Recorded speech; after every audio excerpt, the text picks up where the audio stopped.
One, if I could, I would nail these hands to the edges of stars. I would sacrifice this body to the sky, hoping to resurrect as someone spiteful enough to not care this much about you. Two, staple me to a cross, pierce my side with a broken promise, and I will bleed all the reasons why you deserve one more chance. Three, loving you was the last thing I felt really good at. Four, you want to know how I got these scars? Well, I ripped every last piece of you out of my smile. 5, I whispered you stardust. 6, I spoke you into sunflower. 7, I dipped my hands in forever. I touched you infinity, treated you as if you were the last molecule of oxygen inside of a gas chamber. I was good to you. 8, you want to know how I got these scars? I swallowed my pride.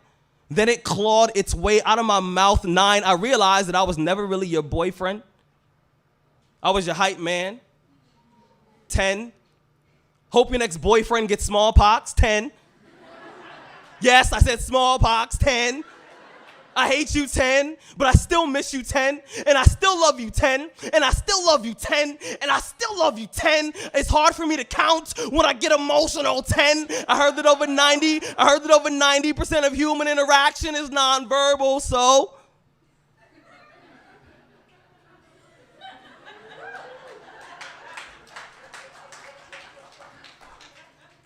10, if I could, I would tie your arms to a daydream and then auction you off to my fondest memories. To the random dude who started dating my ex-girlfriend 2 days after we broke up. Yes, I saw that shit on Facebook. Now, when I realized that you were in a relationship with the girl that I thought I would spend the rest of my life with, I walked outside. I said to myself, there's no way Ashton Kutcher is going to catch me off guard. I waited 45 minutes, and then I realized there hadn't been a new episode of Punk'd in almost 4 years. I guess I'm the only practical joke in this entire situation. 1, the first time I saw you and her in a picture, I wanted to take my entire arm, shove it inside of the computer, and snatch the happiness right off of your face. 2, if I ever see you in the street, I might punch you in the throat. 3, I apologize in advance.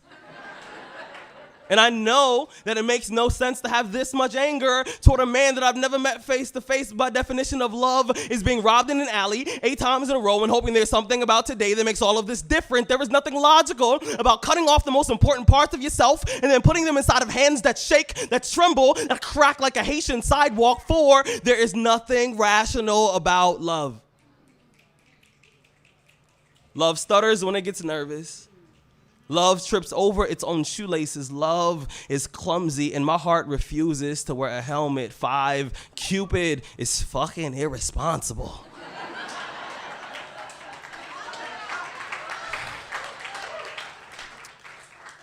And I'm tired of him using me for target practice. 6, I was told that time heals all wounds, but what exactly do you do on days when it feels like the hands on your clock have arthritis? 7, she always wore her heart on her sleeve, so tell me, why the hell do you look so familiar? 8, I think I've seen you somewhere in her smile. Like I've heard your voice in her laughter. I bet if we dusted her heart for fingerprints, we would only find yours. 9, I have this envelope. It's full of all the butterflies that I felt the first time she smiled in my direction. I think most of them are still alive. I guess these belong to you too. Thank you.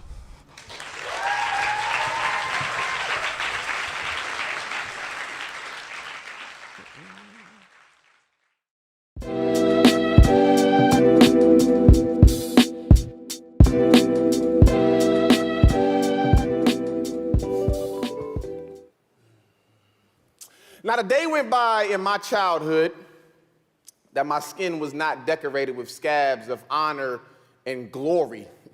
I was proud that I played hard. I wore wounds like badges at a military banquet. Proof that I was real boy was the marks on my face and nose from diving headfirst into pavements that hit back harder than the truth. On the first day of school, I ain't know which to show off first, my new shoes or the skin peeling on the back of my leg from last week's bicycle accident. And I couldn't wait for it to scab over so I could pick at it. Yeah, I'm one of those people, but I don't eat them. That's gross. I'm not one of those people. I was fascinated by my body's ability to make itself whole again whenever a piece of it left. Every neighborhood I lived in, I literally left pieces of me in the streets, in the yards. I'd come home, stumble into the bathroom, pull up a chair. My mom would pour 2 shots of alcohol into the gash. I couldn't tell y'all which hurt worse, the fall or the alcohol, but at least I loved the way it sizzled on my skin, but still stung. My mom smiled. Maybe next time you'll be more careful. Maybe next time, Mom, you'll buy the Band-Aids with the Ninja Turtles on them because these plain brown ones are boring. Maybe get X-Men. Wolverine's mutant powers could help me heal faster than the average human. She told me, don't pick at it. It only makes the healing process longer. Don't call her. Stop stalking her Facebook. It only makes the healing process longer. Funny,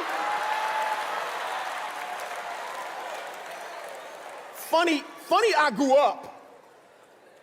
grew up and still tried to use alcohol to clean my wounds. This time in effort to take away the sting. One time I fell in love. Okay, 2 times I fell in love. Okay, 3, I couldn't tell y'all which hurt worse, the falls or the alcohol, but at least I love the way she sizzled on my skin but still stung. My mom smiled. Maybe next time you'll be more careful. Be more prayerful. Ma, be more careful. Okay, I'm not raising my voice, Mama. I'm not raising my voice. I'm just scared to scar again. I'm afraid they'll laugh at the way I bleed.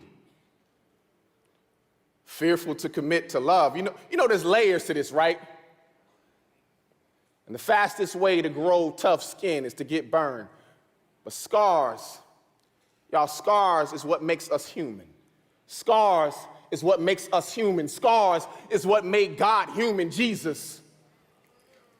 After all the pain and rejection, still the only thing he couldn't commit to was a grave. Y'all, wear those scars. Wear those scars like a new necklace on Easter. Show them this is what real resurrection looks like. No fear in love, no shame in rejection.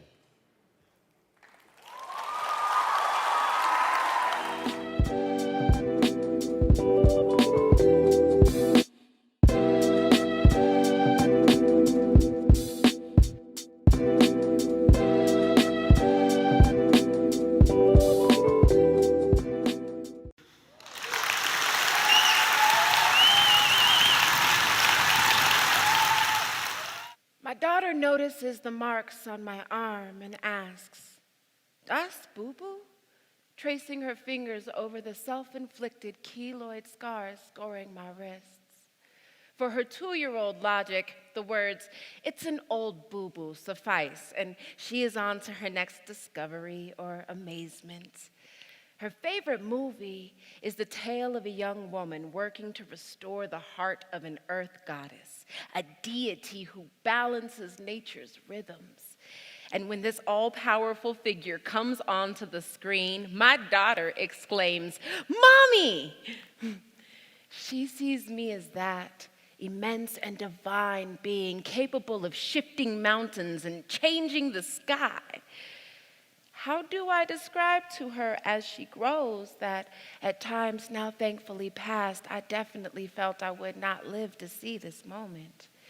I could give an entire talk on risk factors and how personal the political really is, how class marginalization, gender discrimination, violence, racism all did affect me growing up.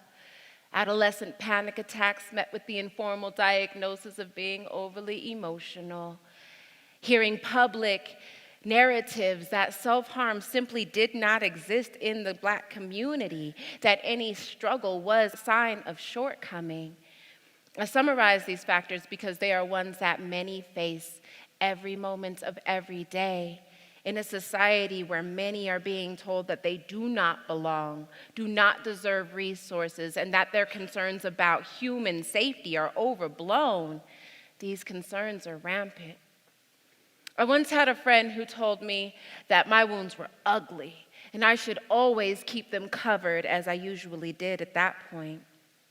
Later, I had another friend ask where my marks came from, and upon learning of my struggles, said one of the most compassionate and insightful things I've heard to date. They said, "I get it. I used to start fights." And this galvanized a couple of notions for me. One, that without a significant amount of planning and evasive effort, I simply would not be able to hide the evidence of my struggles. Another was that I was far from the only one harming themselves. But the friends who binge drank or drove recklessly or mimicked dangerous stunts modeled after famous Wild Boys, they could be the life of the party. And really, when we think about it, the level of self-harm practiced and even celebrated in our society is astonishing. Maybe this concept seems foreign to those of us not in immediate duress, but how often do we wear our tiredness, our overworking nature, our fear of intimacy as badges of pride, or even wisdom? It's alarming how many of us live on the brink of ourselves, praying that no great force comes to blow us over. The brink, y'all. Like, suicide is the third leading cause of death for youth ages 10 to 24. In Colorado, it is the leading cause of death. Colorado witnessed record-breaking rates of suicide in 2016. Planned cuts in the federal fiscal budget for 2019 are estimated at 21% for the Department of Health and Human Services. This will make professional help harder to find. Our daily culture is in need of desperate shift to supplement the gaps in care. We must continuously discuss wellness and offer healing-centered engagement. And how many of us have practiced our responses for when someone says they are in great pain or do not wish to live any longer, right? Mental health is often treated as the destination-based goal instead of the non-linear journey it really is. We say reach out while knowing a lot of us are not quite equipped to have many of these conversations. Do we truly make ourselves available to those struggling? So I decided I would save the world with poetry. I imagined, who needs a therapist when you've got an open mic? The answer to that being still at least 1 in 5 people at said open mic, 1 in 5 people struggling in our community. I partnered with nonprofits and I attended events where artists commiserated about common pains, and I made myself available for outreach and deep service with fellow activists. But our activism and hashtagging was not guaranteed to induce our personal healing. Often the people who could create with me about challenges could not have conversations that advanced our notions to a point of wellness. They didn't have the tools like non-judgmental listening, tools like asking open-ended questions, tools like not using disappointment or guilt, tools like asking how long I'd been feeling this way. I had one friend who did reach out with what I later learned was a very technical approach. They did not chastise. They offered receptivity and true non-judgment. They didn't belittle my agency or intelligence. When my friend asked if I were feeling suicidal, it made me feel offended and defensive and relieved. I started to allow more frank conversations about recovery to enter my creative sphere, kind of breaking through that veneer of strength and capability, resulting in poems like this one. We are ambling, awkwardly hopeful, along labyrinths planted deeply in mystifying contemplations, overgrown foliage partially obscuring faces. Sometimes it is hard to recognize self in the overwhelming barrage of piercing assumption when you don't think like them.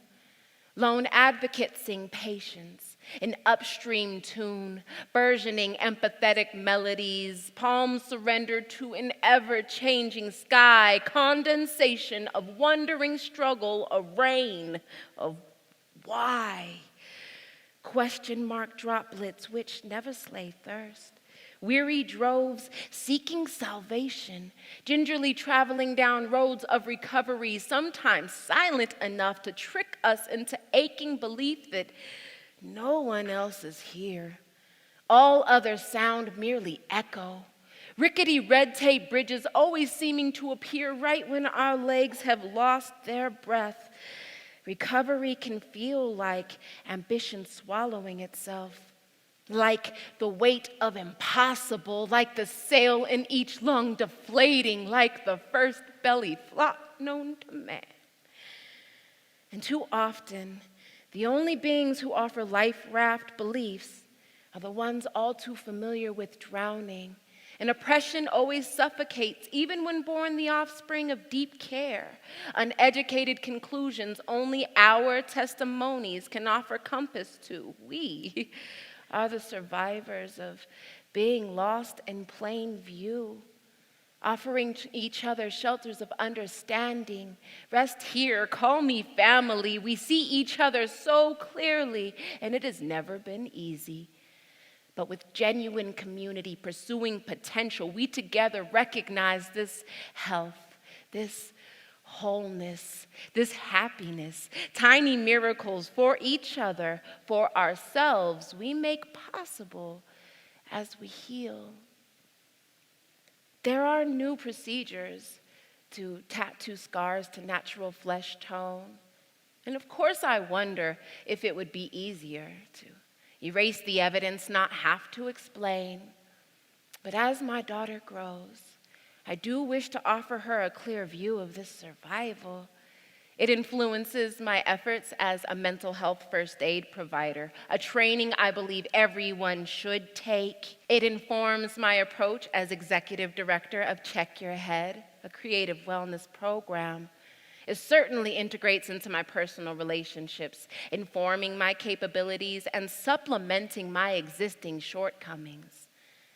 I need her to know that no challenges negate our strength, that pain must be tended to, and that there are tangible tools for this, that she will have to be more prepared than many do simply to the body that she inhabits, that mommy is fallibly human, but deeply committed to our wellness. And if or when she should ache, that she can be recognized as complete and whole and magic despite any currents or old boo-boo she might ever have.